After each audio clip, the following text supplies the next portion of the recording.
ਸੱਜਣੋ short video ਦੇ ਵਿੱਚ ਜਿਹੜੀ ਤੁਹਾਨੂੰ ਝੋਟੀ ਦਿਖਾ ਰਿਹਾਗਾ 10 ਦਸੰਬਰ ਨੂੰ ਦਿਨ ਪੂਰੇ ਹੁੰਦੇ ਆ ਇਹਦੇ।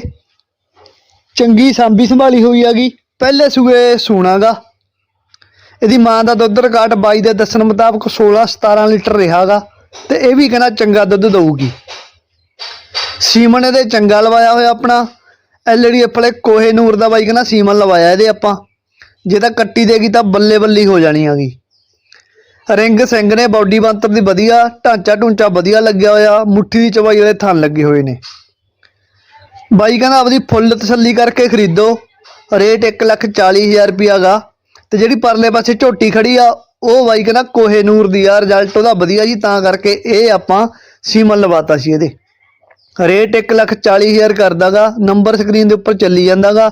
ਬਾਈ ਦਾ ਪਿੰਡ ਹੈਗਾ ਗਾ ਪਿੰਡ ਸਿਰੀਏ ਵਾਲਾ, ਤਹਿਸੀਲ ਰਾਮਪੁਰਾ ਫੂਲ, ਜ਼ਿਲ੍ਹਾ ਬਠਿੰਡਾ। ਤਸੱਲੀ ਕਰਕੇ ਖਰੀਦ ਲਓ। ਆ ਨਗੀਨਾ।